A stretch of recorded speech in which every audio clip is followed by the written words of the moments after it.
Daniel अध्याय 11।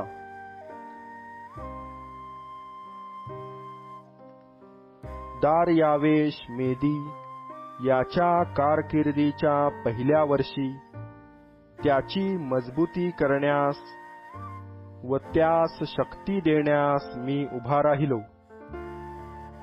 आता मी तुला खरे काय ते दाखवून देतो। पहा, पारस देशात 3 राजे उत्पन्न होतील। चौथा त्या सर्वाहून धनवान होईल। तो आपल्या धनाच्या योगाने बलाढ्य झाला, म्हणजे तो सर्वांस ग्रीसच्या राज्याविरुद्ध उठवील। आणखी एक प्रबळ राजा उत्पन्न होईल। तो आपली सत्ता फार गाजवील आणि आपल्या इच्छेस येईल तसे करील। तो उदयास आला न आला तोच त्याचे राज्य मोडून 4 दिशास त्याचे विभाग होतील। तरी त्याच्या संततीच्या वाट्यास काही एक यावयाचे नाही व त्या राज्याचा विस्तार पूर्वीप्रमाणे राहणार नाही। कारण त्याच्या राज्याचे उच्चाटन करून ते त्याच्या संततीस वगळून इतरास देण्यात येईल। दक्षिणेचा राजा बलवान होईल आणि त्याचा एक सरदार त्याच्याहूनही बलाढ्य होऊन त्यास राज्य प्राप्त होईल। त्याचे राज्य मोठे होईल। नेमिलेल्या वर्षांची मुदत भरल्यावर त्यांचा आपसात मिलाफ होईल। दक्षिणेच्या राजाची कन्या उत्तरेच्या राजाकडे करार मदार करण्यास जाईल। तथापि तिचे बाहुबल कायम राहणार नाही आणि तो व त्याचे बाहुबलही टिकणार नाही। तर त्या स्त्रीस ज्यांनी आणले, ज्याने तिला जन्म दिला व ज्याने त्या काळात तिला बल पुरविले, त्यासह ती परवश होईल। तरी तिच्या कुळातला एक अंकुर त्याच्या पदावर विराजमान होईल। तो सैन्यासह वर्तमान उत्तरेच्या राजाच्या गडात प्रवेश करील आणि त्याबरोबर संग्राम करून यशस्वी होईल। तो त्यांची दैवते, ओतीव मूर्ती आणि त्यांची सोन्या रुपयाची सुंदर भांडी लुटून मिसर देशात नेईल। तो उत्तरेच्या राजावर चढाई न करता काही वर्षे राहील। तो दक्षिणेच्या राजाच्या मुलखात जाईल आणि तेथून स्वदेशी परतेल।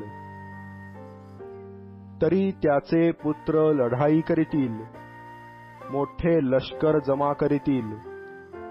ते येऊन तो देश पादाक्रांत करून पार जातील। ते पुन्हा परत येऊन लढाई चालवून त्याच्या गडापर्यंत जाऊन थडकतील। तेव्हा दक्षिणेच्या राजाचे पित्त खवळून तो बाहेर पडून उत्तरेच्या राजाबरोबर युद्ध करील। तो पुष्कळ लोकसमूह घेऊन निघेल, पण तो समूह त्याच्या हाती लागेल। लष्कर जसजसे पुढे चाल करील, तसतसे त्याचे मन उन्मत्त होईल। तो लाखो लोकांस चीत करील, तरी तो यशस्वी होणार नाही। तेव्हा उत्तरेचा राजा पुन्हा येईल। तो आपल्याबरोबर पूर्वीपेक्षा मोठे लष्कर घेऊन येईल। हा असा काही वर्षांचा काळ संपल्यावर तो मोठे सैन्य व बहुत धन घेऊन येईल। त्या समयी दक्षिणेच्या राजाविरुद्ध पुष्कळ लोक उठतील। दृष्टांत प्रत्ययास आणावा म्हणून तुझ्या लोकांपैकी आडदांड लोक उठतील, पण ते पडतील. अशा प्रकारे उत्तरेचा राजा येईल. तो मोर्चे लावून तटबंदीचे नगर घेईल. तेव्हा दक्षिणेचे बाहुबल टिकणार नाही. त्याच्या मोठमोठ्या वीरांचे काही चालणार नाही. त्यांच्यात सामना करण्याचे त्राण उरणार नाही. त्याजवर चढाई करणारा आपल्या इच्छेस येईल तसे करील, व त्याच समोर कोणी टिकाव धरणार नाही. तो आपल्या हाती प्रत्यक्ष नाश घेऊन त्या वैभवी देशात उभा राहील. तो आपल्या साऱ्या राज्याच्या बलासह येईल. तरी तो त्याचबरोबर करारमदार करील. तो त्या स्त्रियांची कन्या भ्रष्ट करण्यास देईल. ती त्याच्या पक्षाला टिकून राहणार नाही. ती त्याची होणार नाही. नंतर तो आपला मोर्चा द्वीपांकडे फिरविल व त्यातली अनेक हस्तगत करील. पण त्याने लाविलेला हा काळिमा एक सरदार नाहीसा करील. एवढेच नव्हे, तर तो उलट त्यालाच काळिमा लावील. मग तो आपल्या देशातील दुर्गाकडे आपला मोर्चा फिरविल, पण तो ठोकर खाऊन पडेल व त्याचा पत्ता लागणार नाही. पुढे त्याच्या जागी एक जण उभा राहील. तो त्या वैभवी देशात कर वसूल करणाऱ्यास पाठवील, पण थोड्याच दिवसात त्याचा नाश होईल. तरी तो क्रोधाने किंवा युद्धाने होणार नाही. मग त्याच्या जागी त्यांनी राजपदाचा मान न दिलेला असा एक हलका मनुष्य उदयास येईल. पण तो लोक निर्धास्त असता येईल व आर्जवी भाषणे करून राज्य मिळविल. त्या लोकांचे बळ त्याच्या पुढून पुरासारखे ओसरून जाऊन त्याचा नाश होईल. करार केलेल्या सरदाराचाही नाश होईल. त्याचबरोबर करार केल्यावर तो दग्याने वागेल. तो चढाई करून येईल व थोड्याशा लोकांच्या मदतीने बलाढ्य होईल. लोक निर्धास्त असता तो प्रांतातल्या सुपीक स्थलांवर चालून येईल आणि त्याच्या वडिलांनी व त्या वडिलांच्या वडिलांनीही केले नाही ते तो करील. तो लुटीचे धन लोकास वाटून देईल. काही काळपर्यंत मजबूत किल्ले घेण्याची तो मसलत करील. मोठी फौज घेऊन दक्षिणेच्या राजावर चालून जाण्याचा हिया व बल ही तो उत्तेजित करील. दक्षिणेचा राजा फार मोठी व पराक्रमी फौज घेऊन त्याचबरोबर युद्ध करील, पण त्याचा निभाव लागणार नाही. कारण लोक त्याच्या विरुद्ध मसलती करीतील. त्याचे अन्न खाणारे त्याचा नाश करीतील. त्याची सेना पुरासारखी लोटेल, पण पुष्कळ मरून पडतील. दोन्ही राजांची मने दुष्कृत्ये करण्याकडे वळतील. ते एका मेजावर बसून परस्परांबरोबर खोटे बोलतील, पण त्यातून काही निष्पन्न होणार नाही. कारण शेवट व्हावयाचा तो नेमिलेल्या वेळीच होणार. मग तो मोठी लूट घेऊन स्वदेशी परत जाईल. त्याचे मन पवित्र कराराविरुद्ध होईल आणि तो आपला मनोरथ पूर्ण करून स्वदेशी परत जाईल. नेमिलेल्या वेळी तो पुन्हा दक्षिणेस जाईल. तरी पूर्वीप्रमाणे आता त्याचे चालणार नाही. कारण कित्तिमाची जहाजे त्याजवर चाल करून येतील. म्हणून तो खिन्न होऊन मागे फिरेल आणि पवित्र करारावर रुष्ट होऊन आपल्या मनास वाटेल तसे करील. तो परत जाईल व पवित्र करार सोडणाऱ्या बरोबर स्नेह करू पाहिल. त्याच्या पक्षाचे सैनिक उठावणी करतील. ते पवित्र स्थान, तो दुर्ग ते भ्रष्ट करीतील. नित्याचे बलिहवन ते बंद करीतील आणि विध्वंसमूलक अमंगलाची ते स्थापना करीतील.